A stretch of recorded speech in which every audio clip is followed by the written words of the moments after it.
Hello friends, welcome back to my channel. আশা করি সবাই খুব ভালো আছেন। আজকের রেসিপিতে থাকছে মাটন কারি। আমি যেভাবে এই রেসিপিটি রান্না করি সেটি আপনাদের সাথে আজকে শেয়ার করব। আমার এই রেসিপিটি ফলো করলে যেমন মাংসটা খুবই সফট হয়, ঠিক তেমনি খেতে খুবই টেস্টি হয়। আর এটি শুধু সাদা ভাতের সাথেই না, পোলাও এমনকি রুটি, পরোটা বা লুচির সাথে খুবই ভালো লাগে। আর যে কোনো অনুষ্ঠানেই আপনারা এই পদ্ধতিতে মাটন কারিটা করতে পারেন।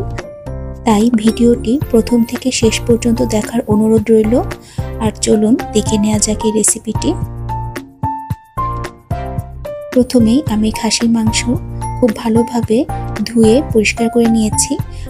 এখানে 1 কেজি থেকে কিছুটা বেশি পরিমাণে আমি মাটন নিয়েছি। আর অবশ্যই জল খুব ভালোভাবে ঝরিয়ে নিতে হবে। আমি একটি বলে সবগুলো মাংস নিয়ে নিলাম। এখন কিছু মশলা দিয়ে আমি এটাকে ম্যারিনেট করব।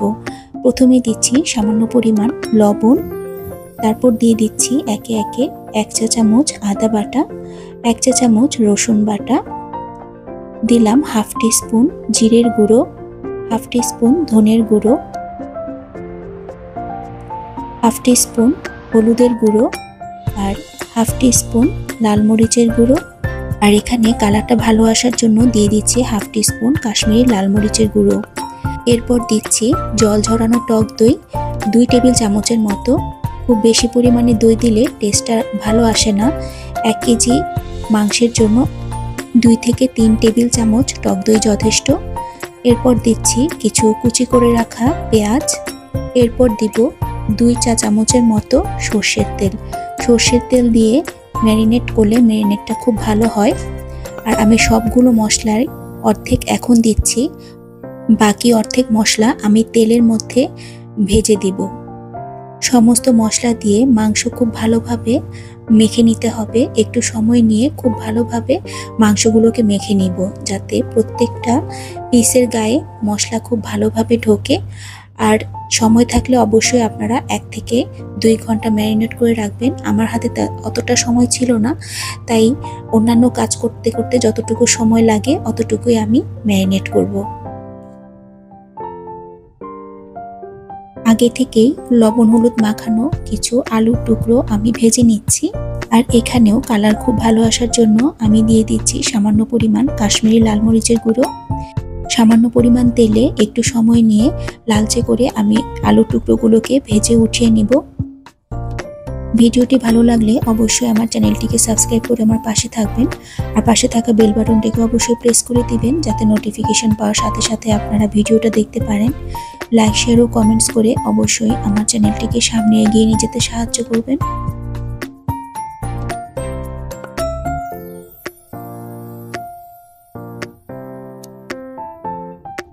আলুর টুকরোগুলোকে লালচে করে ভেজে আমি এক এক করে উঠিয়ে নিচ্ছি। এখন ওই তেলেই আমি সামান্য পরিমাণ দিব সাদা তেল আর সামান্য পরিমাণ দিচ্ছি সর্ষের তেল। সব মিলিয়ে প্রায় হাফ কাপের মতো আমি তেল এখানে গরম করে নিব। এতে দিচ্ছি 2টো তেজপাতা আর 1 কাপের মতো কুচিয়ে রাখা পেঁয়াজ। পেঁয়াজটা এখানে একটু বেশি পরিমাণে লাগবে। 2-1 মিনিট একটু ভেজে নিব।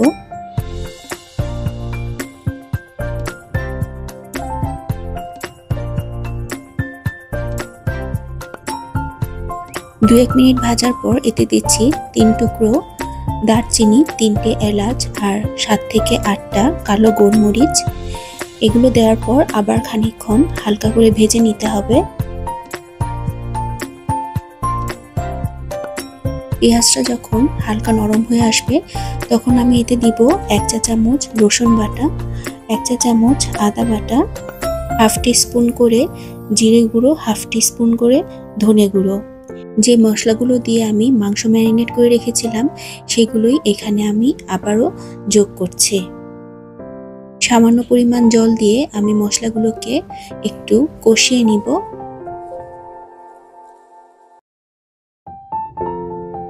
সামান্য কষানোর পর এতে আমি দিব হাফ টি স্পুন হলুদের গুঁড়ো আর হাফ টি স্পুন লাল মরিচের গুঁড়ো।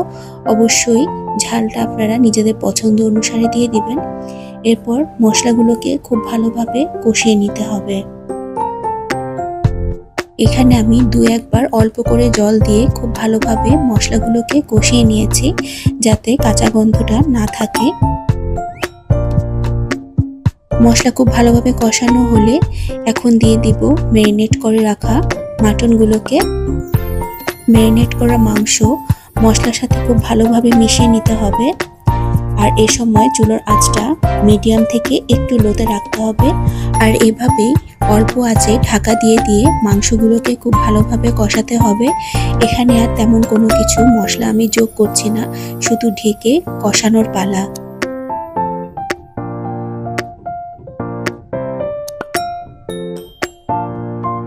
দিচ্ছি মশলা ধোয়া সামান্য পরিমাণ জল।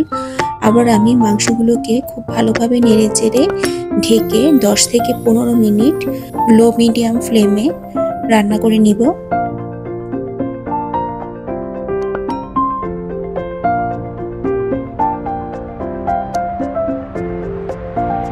ফিরে এলাম প্রায় 15 মিনিট পর। মাংস থেকে অনেক জল বের হয়েছে।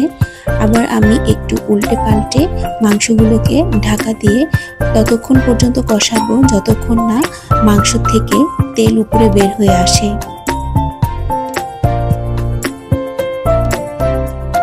ফিরে এলাম প্রায় 20 মিনিট পর।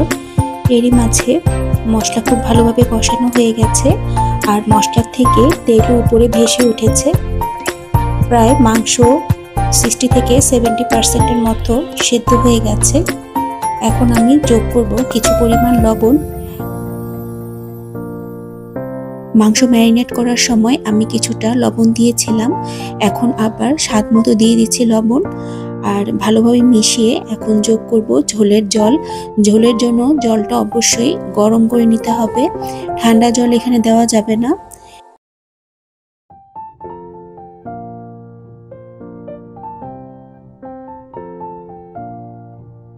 এখন দিচ্ছি ঝোলের জন্য গরম জল। এখানে আমি আমার পরিমাণ মতো জল দিচ্ছি, আপনারা কতটুকু ঝোল রাখবেন সেই অনুপাতে জলটা দিয়ে দিবেন। খুব ভালোভাবে ঝোলের সাথে মাংসগুলোকে আমি মিশিয়ে দিচ্ছি আর ঢাকা দিয়ে আমি 10 থেকে 15 মিনিট সেদ্ধ হতে দিব। ফিরে এলাম প্রায় 10 মিনিট পর। ঝোল খুব সুন্দরভাবে ফুটে উঠেছে। এ পর্যায়ে আমি দিচ্ছি আগে থেকে ভেজে রাখা আলুর টুকরোগুলোকে। এগুলো দেওয়ার পর খুব ভালোভাবে মিশিয়ে নিব। এরপর আমি ঢাকা দিয়ে মাংস সম্পূর্ণ সিদ্ধ হওয়া পর্যন্ত রান্না হতে দিব। এরই মাঝে আমি একটি স্পেশাল মশলা তৈরি করে নিচ্ছি, যেটা কিনা একদম শেষে আমি এটাকে অ্যাড করব।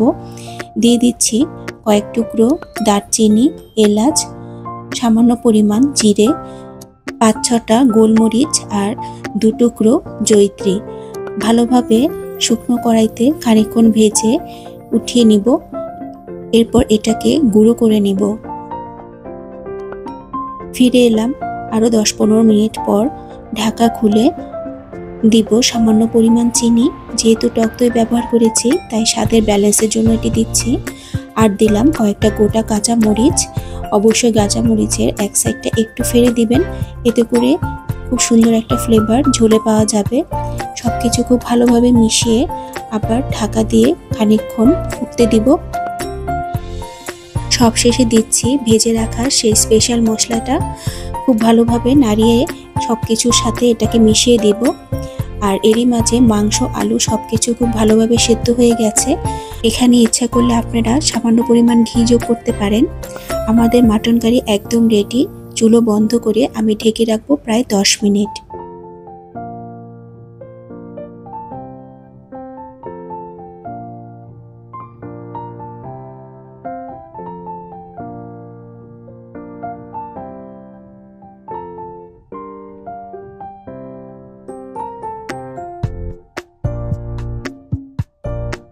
হয়ে গেল ভীষণ মজার মাটন কারি। আপনারা অবশ্যই এভাবে বাসায় একবার ট্রাই করে দেখবেন। ভীষণই নরম আর খেতে অসম্ভব টেস্টি হয়।